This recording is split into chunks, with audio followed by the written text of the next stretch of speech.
Hello दोस्तों, मैं आपका अपना फार्मासिस्ट चंद्रप्रकाश जोशी आपके सामने मैं कुछ फैक्ट क्लियर करने जाता हूं कि अभी कुछ लोग ये एसिलोक हो गया, रेनिटिडिन हो गया, जो रेंटेक 150 के नाम से ब्रांडेड है, एसिलोक 150 के नाम से ब्रांडेड है, जिसके अंदर जो बेसिक साल्ट पाया जाता है रेनिटिडिन। ये बेसिकली कुछ ऐसी मेडिसिन है जो क्या करती है, गैस्ट्रिक एसिड लेवल को क्या करती है, कम करती है।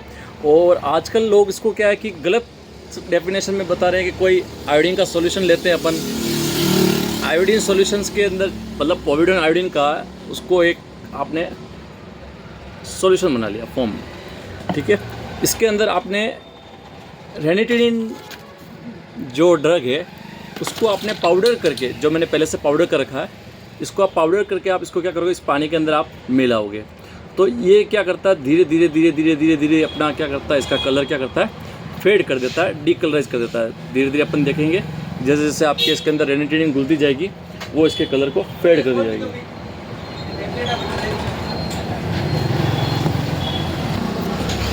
तो इस तरह से इसका कलर क्या हो रहा है, बिल्कुल ही फेड हो रहा है और ये डीकलराइज हो गया। क्या अपन वास्तव में आयोडीन कंज्यूम करते हैं अपने स्टमक के अंदर? ऐसा आयोडीन कंजप्शन हो नहीं पाता है। और एसिड होता है तो एसिड के लेवल को डिक्रीज करना है, तो रेनिटिडिन इस तरह से कोई अपना कलर डिकलराइज एसिड को नहीं करती है। वो मैकेनिज्मली क्या करती है, अपने एसिड को डाउन करती है। उसका मैकेनिज्म मैं आपके सामने डिस्कस करता हूँ, जो इस प्रकार है।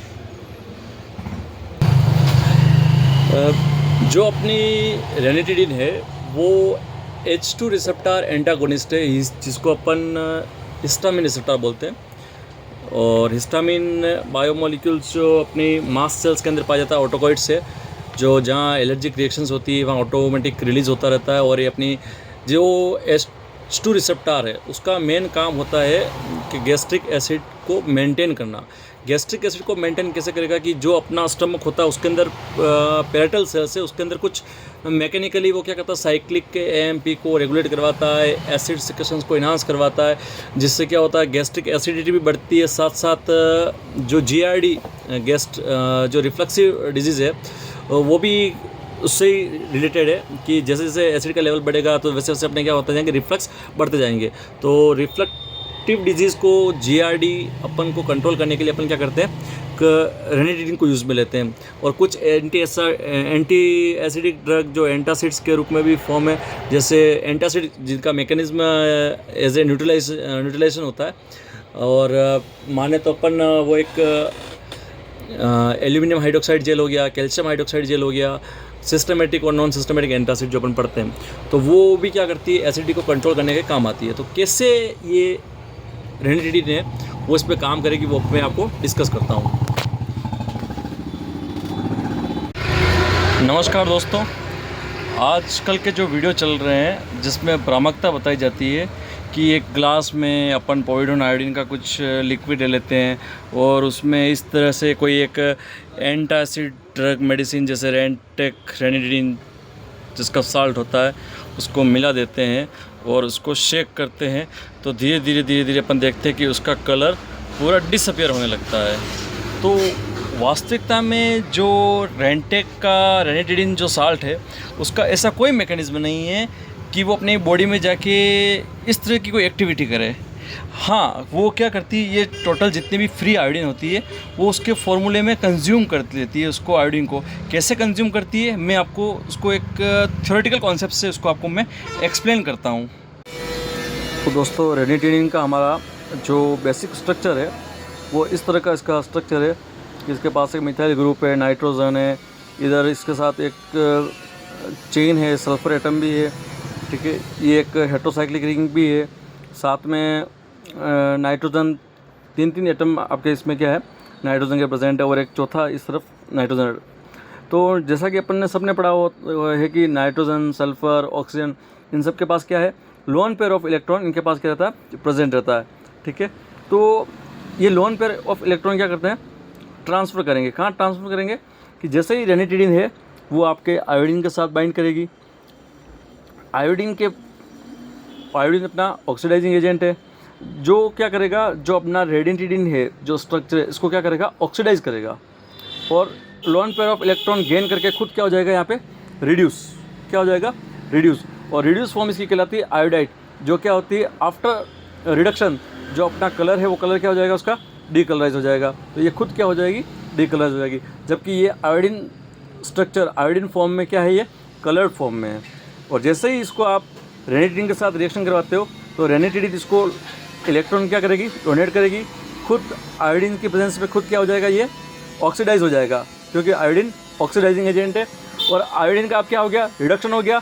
तो रिडक्शन फॉर्म है आयोडीन की, वो क्या कहलाएगी आपके आयोडाइड फॉर्म, और आयोडाइड फॉर्म आपके क्या हो जाएगी यहाँ पे डीकलराइज हो जाएगी, जैसा कि अपन जनरल रेडॉक्स टाइट्रेशन के अंदर स्टडी करते हैं। और अब जो वास्तविक में रेनिटिडिन का जो मैकेनिज्म ऑफ एक्शन है, रेनिटिडिन है वो एंटी हिस्टामिनिक ड्रग है। कौन सी ड्रग है आपके, एंटी हिस्टामिनिक ड्रग, जो H2 रिसेप्टर को क्या करेगी, ब्लॉक करेगी, इनिबिट करेगी। और H2 रिसेप्टर एंटागोनिस्ट है। और एंटागोनिस्ट की बात करें तो रेनिटिडिन आपका रिवर्सिबल एंटागोनिस्ट है, जो बाइंड करेगा H2 रिसेप्टर के साथ और इसको इनिबिट करेगा। और जैसे ही धीरे धीरे आपकी बॉडी के अंदर वापस रेनिटिडिन की कंसंट्रेशन कम पड़ेगी, ये वापस अपने H2 रिसेप्टर को फंक्शनलाइज कर देगा और ये अपना वापस फंक्शन करता रहेगा। तो H2 रिसेप्टर का काम जो रहता है, H2 रिसेप्टर क्या है, रिसेप्टर एक बेसिकली क्या है, अपना प्रोटीन स्ट्रक्चर क्या है, protein structure.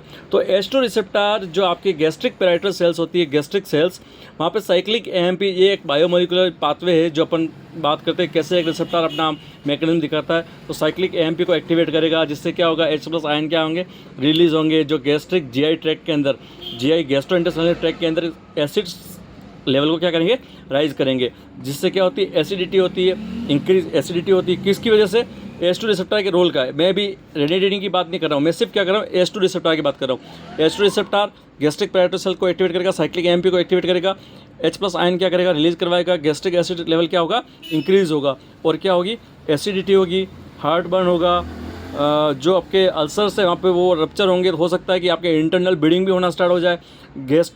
GERD reflux disease है वो आपके क्या हो सकती है, इसके अंदर प्रोड्यूस हो सकती है। तो इन सबको अपन को कंट्रोल करना है कि आपके अल्सर हो रहे हैं, अल्सर के केस में एसिडिटी को कम करना है, हार्ट बर्न को कम करना है, जलन को कम करनी है, रिफ्लक्स सिस्टम को कम करना है। तो उस केस में अपन को क्या करना पड़ेगा, एसिड लेवल को डिक्रीज़ करना पड़ेगा। एसिड लेवल डिक्रीज़ कैसे होगा, H+ आयन का रिलीज अपन को क्या करवाना, कम करवाना, और वो क्या करना, आपके साइक्लिक AMP से रेगुलेटेड है और पैराइटल सेल्स को एक्टिवेट कर रही है। तो अपन को इस प्रोसेस को इनिबिट करना है। तो अपन क्या करेंगे, ऐसी कोई ड्रग देंगे, ऐसा मॉलिक्यूल देंगे, जैसे अपना रेनिटिडिन। रेनिटिडिन कौन सा, H2 रिसेप्टर एंटागोनिस्ट, जो क्या करेगा, H2 रिसेप्टर के साथ बाइंड होके, ठीक है, बाइंड होके इसको इनिबिट करेगा, इसकी एक्टिविटी को इनिबिट होगी। इसकी एक्टिविटी इनिबिट होगी तो आपके साइक्लिक AMP फॉलो नहीं होगी पैराइटल सेल्स के अंदर, तो उसकी वजह से क्या होगा, आगे जो एसिड लेवल है वो आपके क्या हो जाएगा, डिक्रीज़ हो जाएगा। तो एसिड लेवल डिक्रीज़ हुआ तो एसिडिटी भी कंट्रोल हो गई, एसिडिटी कंट्रोल हुई तो हार्ट बर्न भी क्या हो जाएगा, कम हो जाएगा। GERD रिफ्लक्सिव डिजीज़ भी क्या हो जाएगी, सिम्टम्स कम हो जाएंगे। जो अल्सर है वो भी रप्चर होने के चांस क्या हो जाएंगे, कम हो जाएंगे, और इंटरनल ब्लीडिंग को आप कंट्रोल कर सकते हो। और ओवरऑल इस मैकेनिज्म के थ्रू अपन क्या कर सकते हैं, रेनिटिडिन का मैकेनिज्म ऑफ एक्शन स्टडी कर सकते हैं। तो अलग भ्रामकता में ना जाएं कि आप कोई इस तरह का कोई सॉल्यूशन, आयोडीन सॉल्यूशन ले लोगे, उसके अंदर कोई आप ऐसा डाल दोगे और ये डीकलराइज हो जाएगा। तो ऐसा कोई भी तथ्य प्रमाणित नहीं है। और वास्तविकता में इसका जो मैकेनिज्म है वो इसी तरह का मैकेनिज्म है।